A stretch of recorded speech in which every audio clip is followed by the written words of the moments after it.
Welcome to Enlightened, the enlightened journey of life. I am your host, Jen Hamilton, and it is an honor to have you here.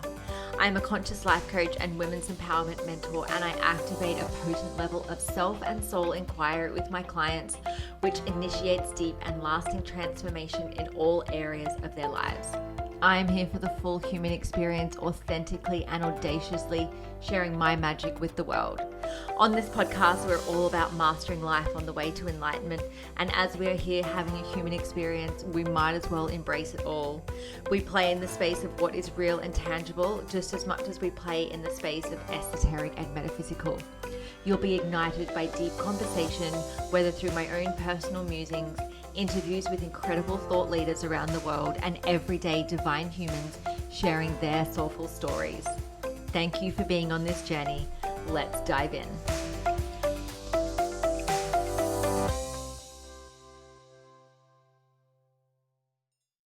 Hello and welcome to another episode of the Enlightened Podcast. I am your host, Jen Hamilton, and today I'm joined by a very special guest, Fran Garton. Now, Fran is a pain reduction coach, body positive personal trainer, and fibromyalgia warrior, best-selling author and speaker who helps women who desperately want to live pain-free.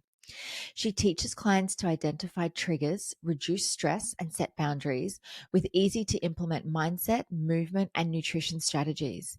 In her free time, you can find her hanging out with her furry donkeys and kittens, engaging in her old lady cross stitching addiction, or having a dance party. Meet Fran and get ready to experience her passion for pain free living. So, without further ado, let's dive in. Welcome, Fran. Thank you so much for joining me on this episode today. How are you? I'm fantastic. Thanks for having me. It's an absolute pleasure to have you on the show. As a pain reduction coach and body positive personal trainer, I got all that out. Tell us a bit about your story and why you're here doing what you do. Why is the hardest question always first? I guess that's the one that's the most important. I don't know. Um, so my story, I was an adult educator with the school board for 16 years.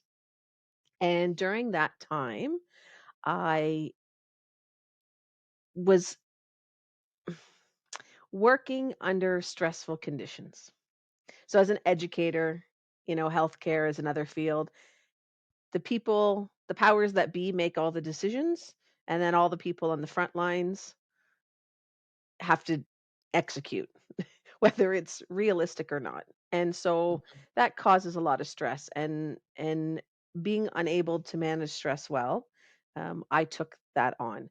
And what ended up happening was I went into work one morning, went into my classroom and turned on the lights and I couldn't see anything. And so I had lost vision in my one of my eyes. The other one, it came back right away, but the other one, nothing. And I had been suffering up until that point for about 6 or 7 months with nausea, headaches, difficulty seeing, things like that. But I just kind of brushed it off, I think, as many of us do, is it's fine, it will pass, no big deal. But that morning was sort of the breaking point, and I left. I went home. I ended up in bed for 4 months with a migraine. Wow. And Oh my and I when gosh. I say this out loud, people always think I'm kidding, and legit, I had a migraine for 4 months, like, nothing would take the pain away, and vision loss, and I stayed in bed for 4 months. And so from there, I sort of, you know and maybe some people can resonate with this, we're slow learners.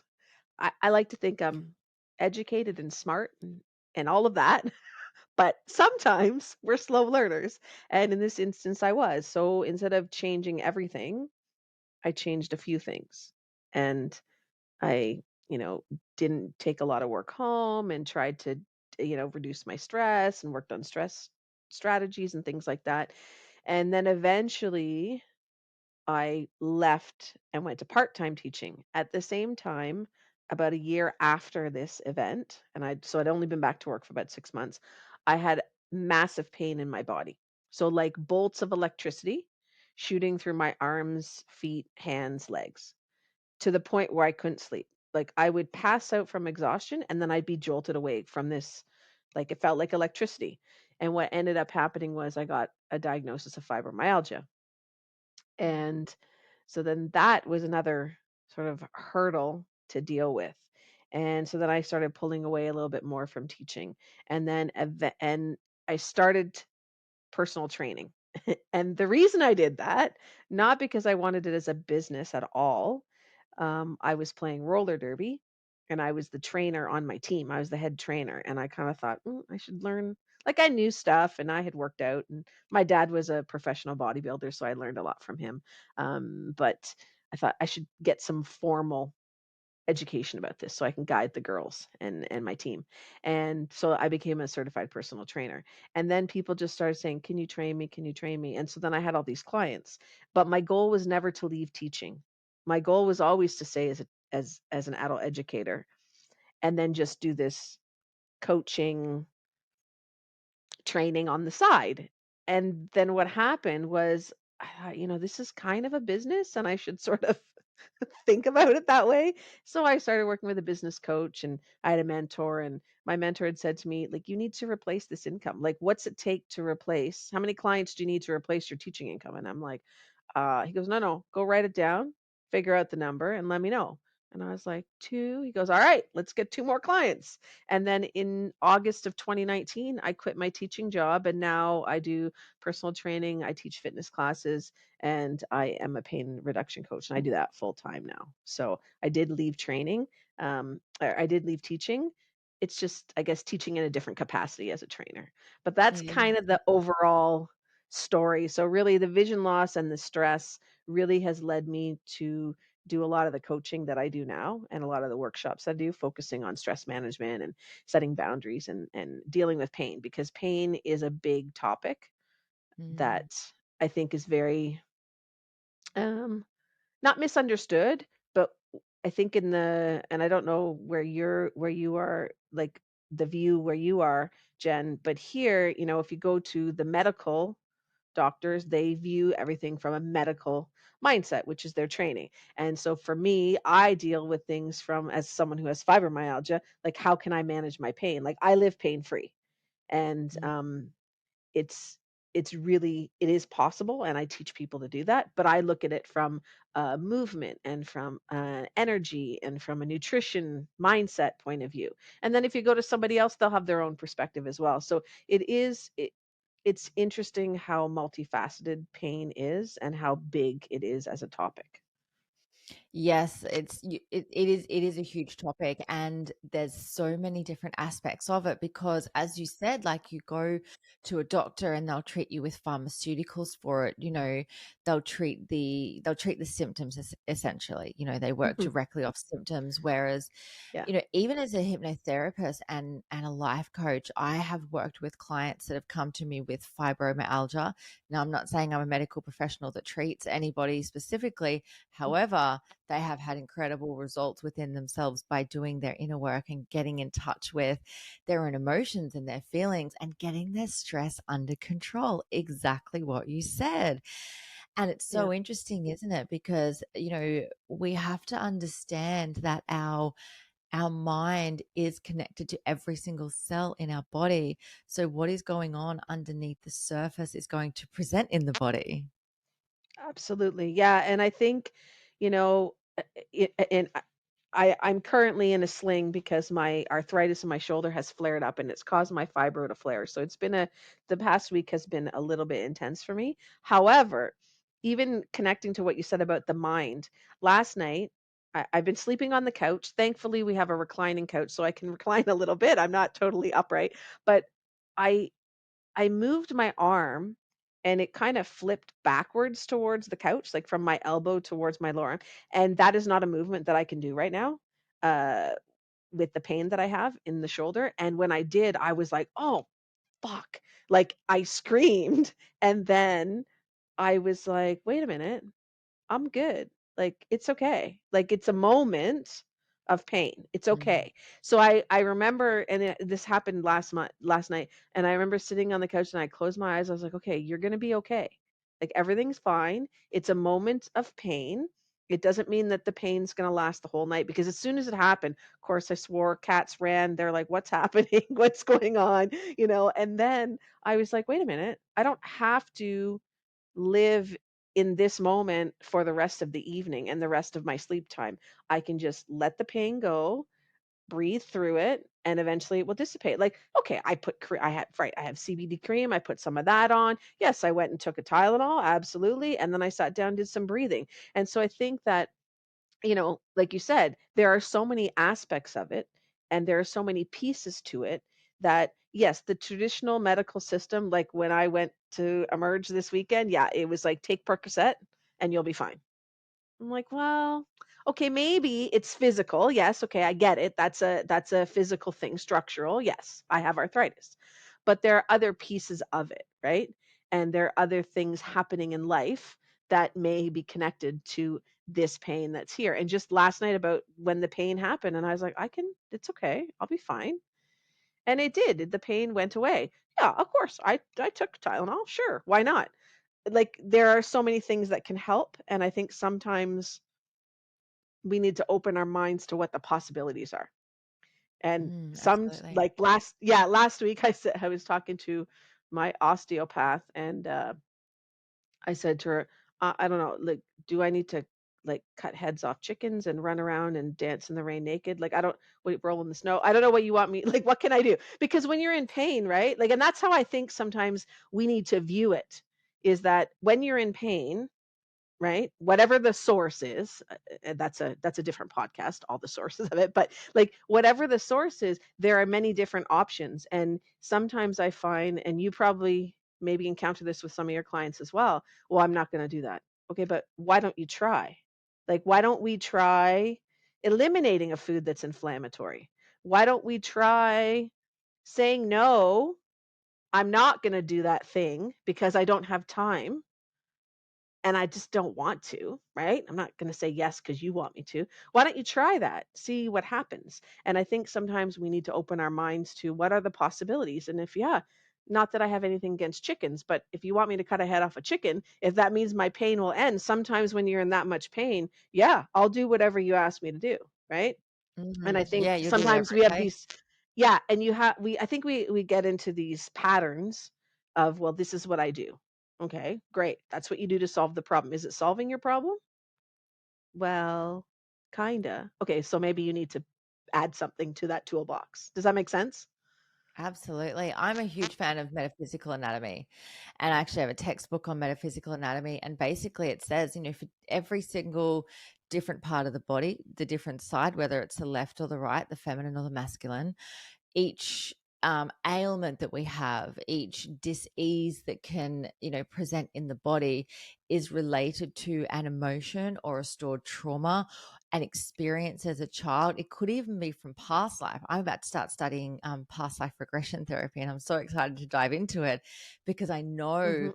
through working with so many different people and having a deep understanding of metaphysical anatomy, just how much these things can carry through in our cell memory. Yeah, yeah. I just finished reading Emotion Code, the book Mhm. Emotion Code. I don't know if you've read that, and it's very interesting how they talk about, like you said, the masculine, the feminine side, and the different parts of the body and what's it connected to. And yeah, it is connected to past life. Could be intergenerational. Like it could be, all these things that have been carried through, and we sometimes forget that emotional, energetic connection to what's going on in the Mhm. body because the body really stores that, right? It holds that pain, trauma, Oh, it whatever really word you does. want to use. Yeah, yeah. But the thing too is that it's hard work, right? Like doing all the emotional stuff is hard work. I Mm. have I had, think, yeah. Go ahead. sorry. Sorry, Jen. Yeah. No, go ahead. I was gonna say, like, I think with, even just framing it as hard work, I mean, hard is subjective, isn't it? Like, if you told me, as a PT, if you're like, "Hey, Jen, get down and do 20 burpees," mate, that's hard. If you're like, "Hey, talk about your childhood," I'm like, "Hey, that's easy." Like, "Don't Yeah, make me do yeah, oh, 20 burpees." absolutely. Yes. It's true. So I You're think right, you get to Jen. pick Yeah. your hard. I think you get to pick your hard. Yeah. Um, because at the end of the day, like for me, like there is nothing joyful at the end of doing 20 burpees. Like, I feel all I wanna do is just punch my trainer. But at the end of doing any sort of, emotional release work, I know that there is a bliss point on the other side of that. So I'm like, even though it's wildly uncomfortable at the time, I will take that. Right. I'll do what it takes to move through, because if that means eliminating pain or eliminating dis-ease within my body or eliminating anything that's going on that shouldn't be there or I don't want it to be there, I'm going to go and I'm going to fix that, because ultimately, like, my highest values are, freedom, health and peace, and I'll do anything to live in alignment with those things. Even one of my words for this year is vitality. And so I'm really bringing forth into my conscious awareness, what is it that I can do to have more vitality in my life? And if I was in pain, I don't experience any sort of ongoing pain. But if I was in pain, I know how much that hinders your experience of like fucking everything. Yeah, yeah. You know what? You're right. And when I use that word hard, I mean, I always think about that's in quotation mark. It could be uncomfortable. It could be things we're not used to doing. Like, and to be clear, I hate the term personal trainer because it's not really what I do. Like, I would never give you burpees, Jen. I think burpees are stupid. Like, and you can quote me on Okay, you that. can Burpees are the stay. dumbest exercise I have ever experienced in my whole entire life, and I would never give them to you. However, Thank you. that being said, some days when you're doing the emotional stuff, you might actually like to do a burpee instead because it's a little bit easier. And I'll put that in quotation marks, easier, but it really is because, it's uncomfortable. And I think for myself and the stuff that I've done, like my emotional work and my journey, you have to realize things maybe about yourself that you're like, that wasn't really very nice of me because we change. And, when you're like, I think about when I was in the height of my pain, when I was, before I got diagnosed with fibro, I spent almost a whole entire year in pain. Diagnosis takes anywhere from 1 to 3 years for many people before they figure out because they gotta rule, I'll put it in quotation marks again, they rule everything out, right? It's not this, it's not this, it's not this, and then finally they go, "Well, you have fibro." And so that whole time, you're trying to figure out what's going on, and you don't know how to manage anything, right? And so it's interesting how as you go through it, and I'm in the height of my pain, so I'm talking 15 out of 10 on a daily basis, like, that was my normal, and I'm sure I was really grumpy. I'm surprised my husband didn't leave me, to be perfectly Mm, honest, because I was not nice to be around, and then after, when I started going through the emotional things and going through the journey and healing all that stuff, I had a lot of, forgiveness work to do and sorries, lots of sorries mm, that I had to mm, deliver, right? yeah. I Yeah. can't even begin to imagine what it's like to live with chronic pain. I mean, I have the acute pain I guess I experience is, when I have my period, probably once every 6 months, I'll have a painful one. Other than that, I only just get, very mild cramping.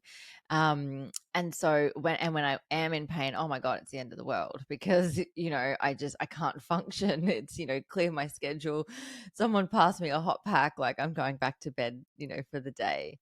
Yeah. And even if I take a Nurofen, like ibuprofen, it'll take the edge off, but it's done for the day. And I know that, it will pass. I can't even begin to imagine what that's like to live with day in, day out for such a long period of time.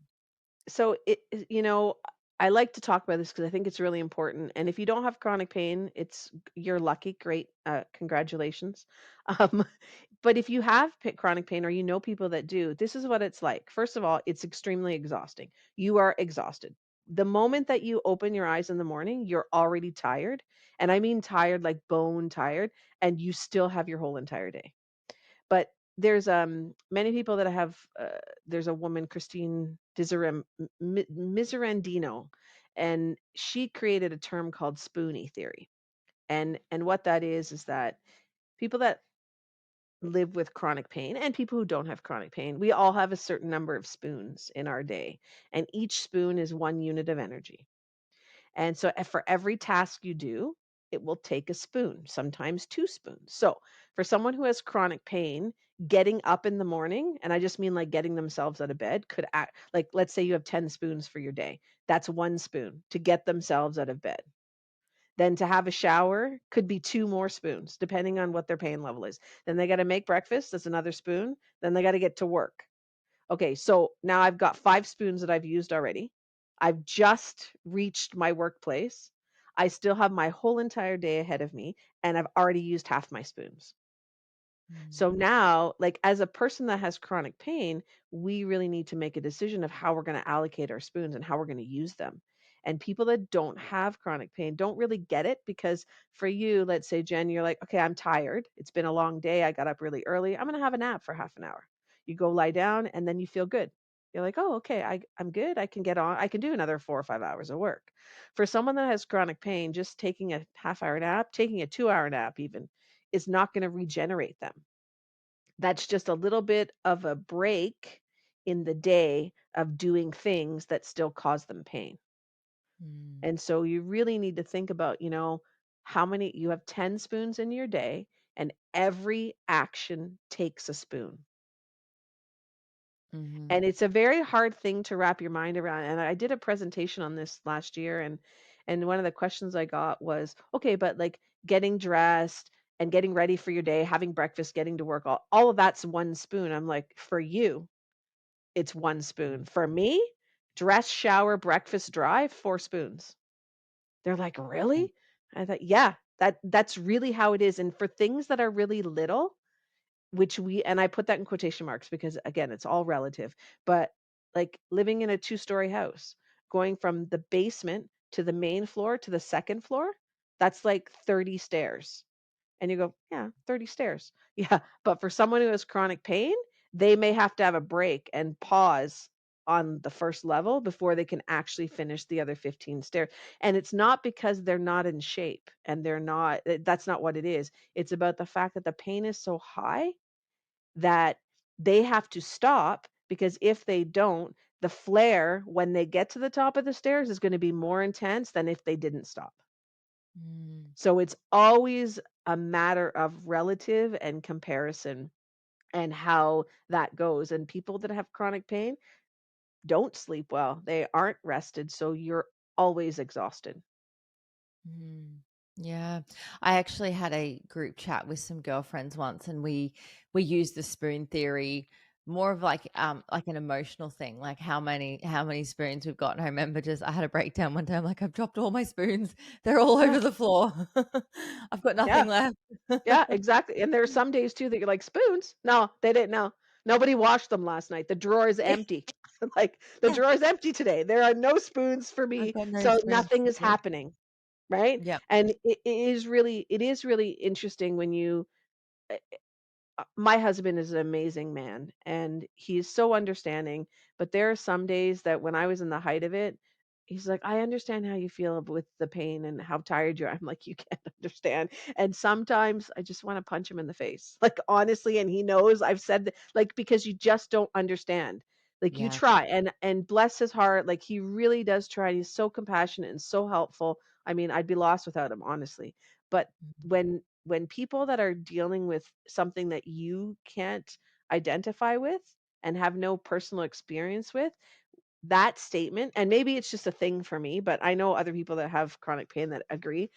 When someone says, I understand how you feel, you just want to scream because you're like, you don't. You And don't. it's Yeah. very frustrating and it feels like they're invalidating how you feel, and that's not the intention, I'm well aware of that, but in the moment, you're in the pain, you're in this cycle, and someone says, "I understand how you feel," and you're like, no, you do not. I wanna punch you right now," right? Because it's What just frustrating. Yeah. What do you want to be said? Like, what can someone say who's not experiencing pain, who is either living or, around someone, working with someone, perhaps in a Yeah. relationship with someone with pain? What can we say? Yeah, that's a great question. You can just, say to them, "Is there anything that I can help you with? Is there Yeah. anything that you need? What can I do? Shall I walk away?"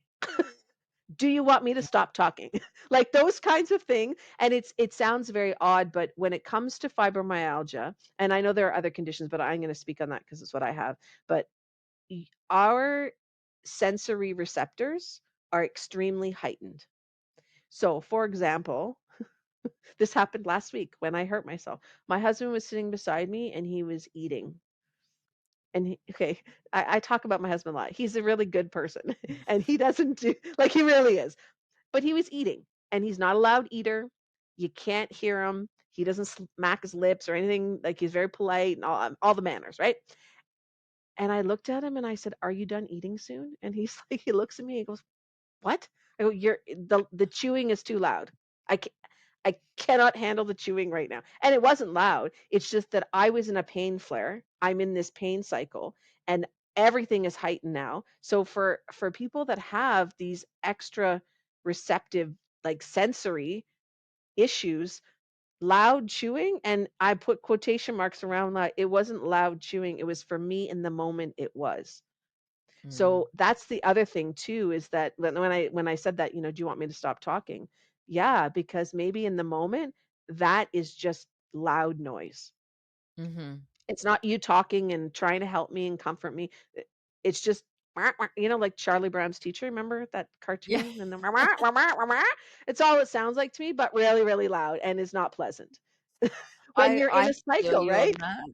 I Yeah. don't have pain at the sound of someone chewing, making noise when they eat. I think it's actually like a thing, like there's I don't know what the name of it is, but There it's is, like a there's some thing. kind of technical yeah. There And is a but the thing, technical it name. wasn't loud. It wasn't loud at all. It just that for me in that But you moment, could hear it. everything oh god, everything, like the sheets ruffling, like everything was too loud. And it was just Mhm. because in that moment. So yeah, if you do have someone in your life that has pain, just ask them, "Can I help you? Is there anything that I can do? Do you need me to leave? Can I Mhm. get anything for you? Like what do you need?" Because Yeah. we sometimes don't know, right? And or we can't verbalize that. Or so the other thing you could do is ask things like, "Are you hot? Are you cold? Are you thirsty?" Mhm. Like things like that, right? Because if I'm Break it right hot, then down. okay, turn a fan on. If I'm cold, get me a sweater. Like please. And the other thing that I think is really important to say to people is you need to take care of yourself. So please feel free. And it sounds like permission, and I don't like to use that word, but it really is what we sometimes need to hear. Just go lie down. My husband says that to me all the time. Just go lie down. I'm like, I don't want to lie down. He goes, okay, then leave the room and go do what you need to do for you, whatever that looks like. Right. Because I can't, there's nothing that can be done in the moment, but I need to take time for myself. But I think sometimes, as caregivers, as, people that run their own businesses, as caring, compassionate people, all these things that we are, we do so many things. And sometimes I truly believe that we need other people to say to us, it's okay. Don't Mhm. worry about it. I got it. Like, and I feel like my kitchen right now is a mess. And I said to my husband, I will get the kitchen clean before you come home from work. And he's like, "Don't worry about it." I said, "No, that's what I've decided. That's one of my tasks for today. It's going to take me all day to do because I'm in a big flare right now, but it's okay. It'll get done.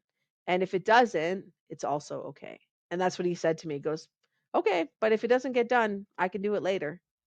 And you need to receive that. That's the other thing. It's not the hearing of it, it's the receiving of it from the people that are saying these things to you, whether it's "don't worry about it" or "what can I get you," or receive what they're offering you. And I think we have a hard time sometimes receiving. Yeah, absolutely. Absolutely. One of the things that I do in my own relationship, and then I, offer this suggestion to clients as well, is having the conversation with someone when they're not in it about when you're in it, what would you like me to do for you? Absolutely. Because I've noticed like if I'm going through like what I call like a fire moment where I'm just like a little bit ragey and I've got some emotions swirling through me that need to come out of me, if someone's like, "Oh, what do you want me to do?" I'd be like, "Fuck off." I'm very reactive as opposed to Yes, responsive. It's yes. like, "I don't know what I want right now. I just need Yeah, to explode." And so, my partner and I had the conversation outside of that fire time to be like, yeah. "Hey, if you see me moving through something really big, then, just say, 'Hey, what is it that you would like me to do?'" And the biggest thing is don't take it personally if I say Mhm. that I don't want you around, or don't Yep. take it personally if I say, I just need to leave and just go put my feet in the pool or something like that. Um, so we have the conversation outside of the time that we're in it so that we know, okay, like it's almost like, all right, we grab the emergency kit, we're in it now. What is it that we need? Yeah. And I do this with my children as well, because as you would probably know, like when children are going through like an emotional turmoil, they're not rational in that moment, Mhm. but it's they when we know what to support them with and how to support them outside of that emotional outburst. Like, you can't reason with a child that's having a tantrum, Yeah. but you can say to them, "Hey, when you're feeling like that, what is the best thing that mummy can do for you? Would you like me to sit with you? Did you Mhm. want me to hold your hand? Do you want me to rub your back? Do you want me to rub your head? Do you think you might need a glass of water then?" And then they know that when it's happening that they're safe. I remind them always, whatever you're feeling, you're safe to feel this way. It's okay to get angry. It's okay to have a tantrum. It's okay to cry. Normalizing it all, I would feel exactly the same way if that happened to me. Yeah. You're not alone. I feel this way all the time too. What is it that Yeah. I can do to support you in that moment? And it just gives them Absolutely. the permission to just be in their stuff. Yeah, and, it's a great way that you explain it because I think sometimes, when we are in that moment, when we're having an event, we are like children because we don't know what we want and we don't know how to verbalize it and we don't know what's gonna make us feel better, honestly. And I think too, Jen, when you're starting on this journey, whatever that looks like for you don't know because you haven't had the experience of even dealing with it. Like, so you're like, I really don't know what I need right now. I have a client and she's created in her house, in the spare room of her house, one on one of the dressers in there. It's kind of her sensory area, her feeling center, her timeout space, whatever you want to call it. And she has a lot of things there. She's got like a bottle of water, she's got a bottle of juice, she has snacks like granola bars. She has crayons and coloring book. She has music. She has a journal. She has like a really nice soft blanket. She's got slipper. So in that corner of in that area of the room is all of these things that she might need during a time that she has to get a timeout and remove herself because she's feeling overwhelmed for whatever is going on with her. And she always goes to that spot and then she has a whole bunch of options there. She's got a pillow there, she can have a nap, whatever. Mm. So she has a whole bunch of different things that are there. That's the spot. So whenever she's like, I gotta go because something is happening right now, she's like, later, she says, I gotta go. And her husband goes, okay. And she goes into her room and she does what she needs to do. Sometimes it's 5 minutes, sometimes it's 5 hours. And as Yep. soon as she goes, her family members are like, okay, so she's removed herself. So Yep. she's doing her thing and we're going to just carry on with our day. And they don't bother her because they know when she's gone to that spot that she needs to deal with whatever's going on. So it's a great Mhm. thing to, and like you said, when you're in a situation when you're not in that heightened situation and you're feeling good, sit down and think about, okay, what would make me feel better or what are some options? And then just put like a little, like you said, like a physical emergency kit, like, and pack it. It can be like your go-to bag and just stick it in the corner of the room, and then whenever you need it, you go get your emergency bag and you kinda rifle through it till you find the thing that works, and, Yep, I think it's a good I did that tool. with a yeah, I did that with a client. We literally made an emergency box, and in it, she had some of her essential oil rollers. She had affirmations. She had a crystal. It was the Yeah, time to, like, just a reminder, go and just sit down and make a ceremonial cacao, do yeah, some deep breathing. Like, even my daughter, who's 8, she was having a bit of a hard time and even just sort of settling to go to sleep. So we made a list of, affirmations that she can say to herself. hands over her heart, do some deep breaths all the way down to her belly. She can journal, she can read a book. So she literally has that on her bedside that she will go to. It's like, okay, I know that I'm feeling this way. What is it that I can do to support myself in the moment? So whether it's anything, emotional, or whether it is physical with pain, having those things that we know that are going to support us there is such a vital part of the journey. Absolutely. I love that. And then the other thing that I would add too, sometimes if you are the other person, um, just ask, do you need me now? Do you want me here? And if they either don't say anything or they say no, they don't, then you can just go. And if they say they want you there, the second thing that I would say, they just might want you physically there. You don't need to Yeah. say anything. You don't need to offer any words. They just might want you there. Just your presence. Yeah. Just sitting in the room. And that's it. Mm. So that I think sometimes is a harder thing because we're not I think we're kind of I don't want to use the word condition, but it seems that, when someone has a problem, we talk about it, right? And we kind of work through it and we give suggestions and advice. And that's wonderful. But sometimes I don't want someone to give me advice. I just really want them to sit there while I cry and they can pass me a tissue. like Yeah. honestly, or just to be there in the same space. So Mhm. it's not always that you need to say something. The presence is always sometimes even more powerful than saying anything at all. 100% it is. And that's, yeah, just someone holding space is like sometimes the best thing that can happen. What are some of the stress reduction strategies that you have, Fran? Okay, so you've already mentioned breathing. Breathing, breath work is really important. So, always come back to your breath. Like honestly, it will change everything for you. Um, so breath work is really important. The other thing that um, I like to talk about when it comes to stress, and there's so much research out there, like you can dive into 27 different categories of stress. You just need two. As far as I'm concerned, I like things to be simple. You have internal stressors and external stressors. Internal stresses are the things you control. Your words, your thoughts, your actions, your feelings, your reactions. That's it. External stresses are the ones you don't control. Everything outside of you. So that includes kids, spouse, other family members, work, situations in the world, COVID, schedules with the airplane, like all these things. These are all beyond your control. And so if you can Loud really, chewing. and I get right? Yeah, I get my clients to actually do this, to write down what are all your stressors. So I encourage your listeners do this. Write down everything that stresses you out. And then I want you to go through them, that list, and actually look like really think about it. Is it an external stressor, meaning something that I really don't have control over?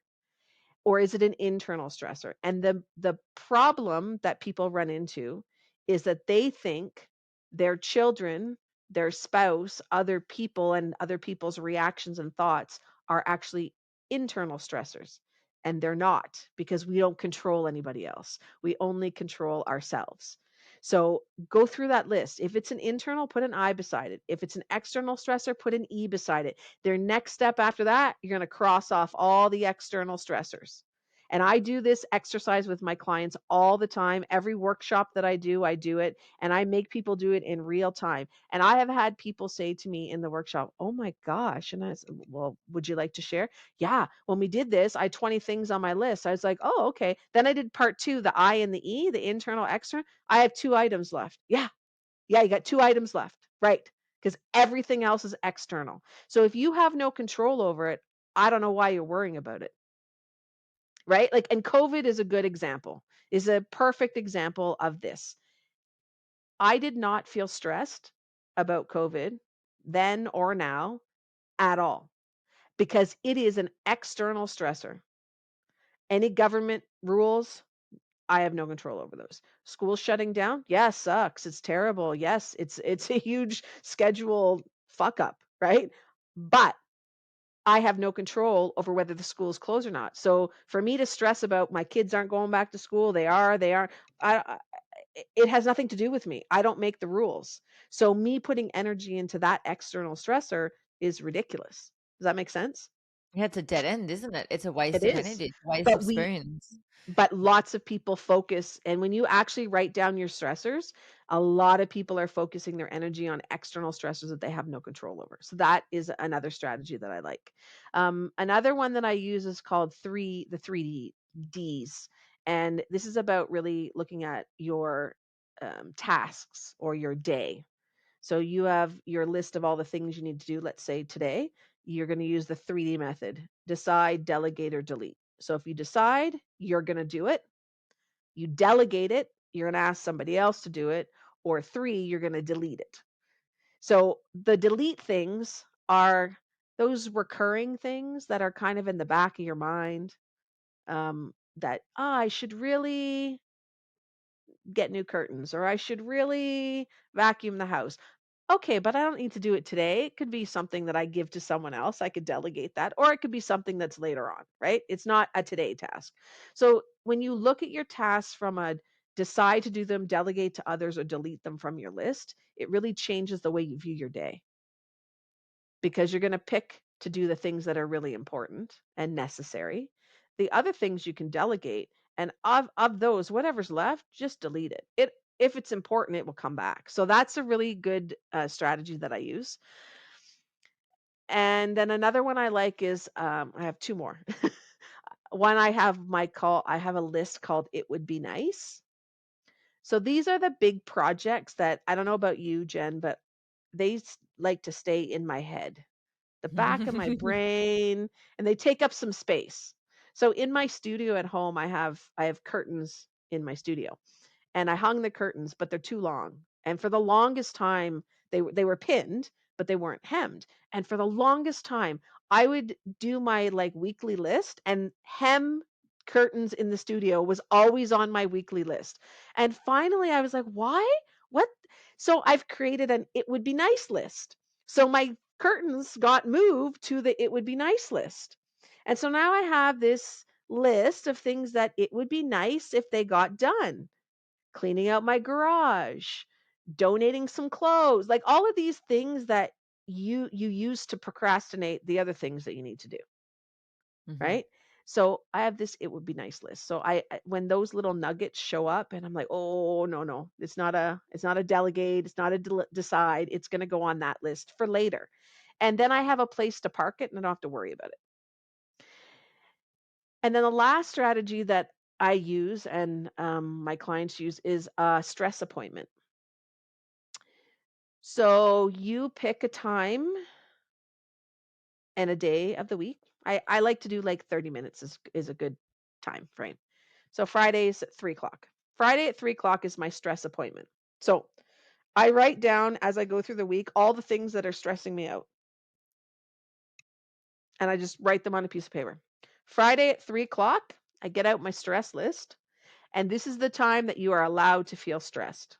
You can look at that list, you can cry, you can shout, you can get angry, you can do whatever you need to do, but you are in the moment of stress for that 30 minutes. The interesting thing about this strategy is, as you practice it more and more, what you're going to find, if you actually pay attention, you will notice that when you hit Friday, that's 3 o'clock stress appointment, all when you get back to that list and you don't touch it till the appointment, you look at it, you go, "Oh, that sorted itself out. Oh, well, that wasn't a big deal.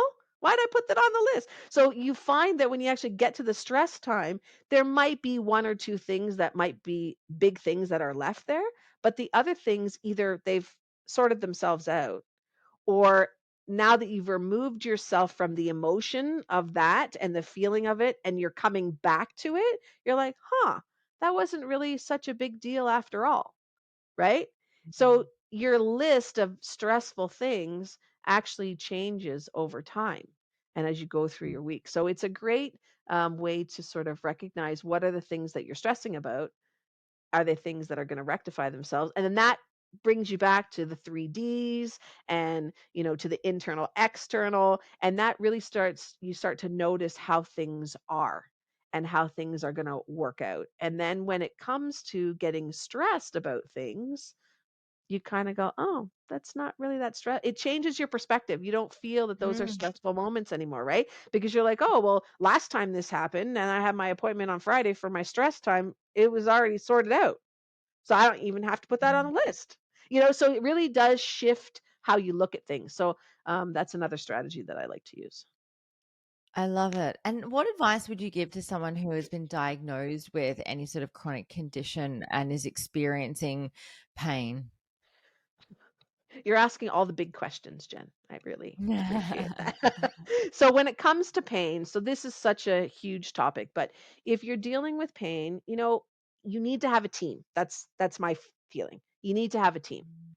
You need someone in the medical, so your family doctor or your specialist. You need someone that does movement pieces. You need to deal with your food. You need to deal with your mindset. You need to deal with, sleep.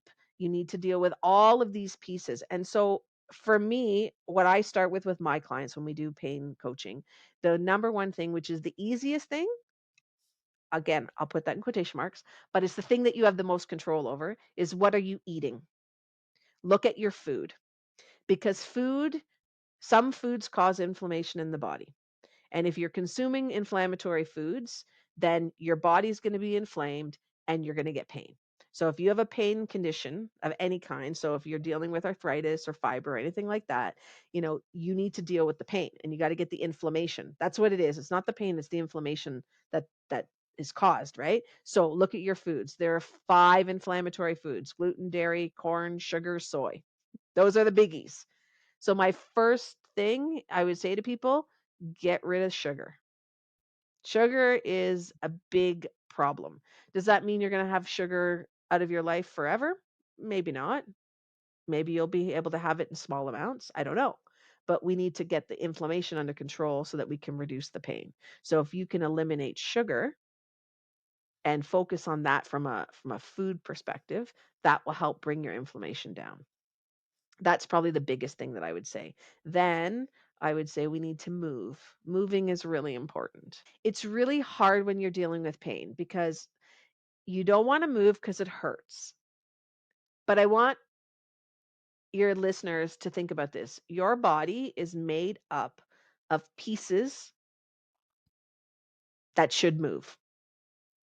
I'll make it as simple as possible. Energy, atoms, whatever word you want to use doesn't matter. It's pieces that should move. We are designed to move. So, that being said, when I move, my body is healthy. Muscles, the energy flows, the blood flows, everything moves. So, if you're not moving your body and you're in pain, you're actually going to have more pain by not moving because we are designed to move. And it doesn't have to be anything crazy. You don't have to do a, ridiculous workout. Go outside for a walk. Like lift your arms above your head, rotate your wrists, like just move the joints. That's it. So moving is very, very important when it comes to pain and mindset. Those are kind of my 3 pillars. Mindset is really important. And so when you are in a pain flare or pain cycle, it is very, very easy to fall into the oh, whoa, whoa, whoa pitfall. That hole of sadness and depression and oh my gosh, what is never going to get better? You know what I mean, right? But the thing is that it really is a moment. Now, it might be an extended moment, but it's just a moment that you're in. It can get better. And really thinking about, like you mentioned earlier, Jen, what are your affirmation statements? Yes, essential oils. I love essential. I'm all about essential oils. Put that shit everywhere. Like there are a million different essential oils, and there's at least 7 oils for everything. Just get your round of 7 and use those. When you're sad, when you Yes. have pain, when you can't sleep, whatever. You got a good toolkit of 7 for every ailment. I'm convinced of it, right? I got an oil Bible at home that's like 3 inches thick. Oh, wow. So what are the things that will help you, right? And to get you into that mindset. So, essential oils I like from an application point of view, but I also like them from a cognitive point of view because smell is a very strong sense and it brings a lot of thoughts to us. So pick a smell that you love. I love the smell of vanilla. I don't know why, but vanilla makes me happy. So pick a smell that you like, and then when you that's in your little toolkit, you're feeling a pain flare, just inhale some of that, right? And that will change your thought process. So it is the thoughts are really important because, we create these neural pathways, right? And if it's constantly I have pain and then I get sad. Okay, but that's the pathway you've created. So we need to change the pathway. So how about I have pain, I'm going to go sniff some essential oils. Okay, I'm gonna put on some fuzzy slippers and I drink some water. Like that's my three-step process. Find some kind of thing that works for you. It doesn't matter. It doesn't have to be hard, and it doesn't have to be always the same. It makes no difference. It's just change the pathway. So if your path is always pain and then I go into sadness, we need to break the pattern. We need to pick something else. So go brush your teeth. Do something different. Yes. It doesn't matter what So it great. is. Yeah. Yes. I love it. I love it. Thank you so much for joining me on this episode today, Fran. I've got one final question for you. It's probably going to be the biggest, hardest hitting one. What is the meaning of life to you? Oh gosh, the meaning of life is to be joyful, creative, vital, and to help other people do the same thing. That's the meaning of life. I love it. I love it. You've been amazing. Thank you so much for all of the wisdom that you have imparted today. We will link to the ways in which people can get in touch with you, follow you on Instagram, head to your website. Do you work with people online? I do, yeah. I majority of my clients are online, so it's the internet is an Perfect. amazing thing. Yeah, Isn't it just? And COVID has been an amazing thing to show us that we can take everything online because we had to absolutely. take everything online. Yeah. Absolutely. So, yes, we'll link to all of that in the show notes. Thank you so much, Fran, for joining us today. Thank you. My pleasure. Thank you so much for joining me for this episode. I hope you love the Enlightened podcast, and the biggest compliment you can give me is subscribing to this podcast, sharing it, and leaving a rating and review. Feel free to follow me on Instagram. My handle is @JenHamiltonOfficial, and the podcast handle is enlightened_podcast. You can also find the video version on YouTube on my channel. Just search Enlightened and don't forget to hit subscribe. Have a beautiful day and enjoy living the enlightened journey of life.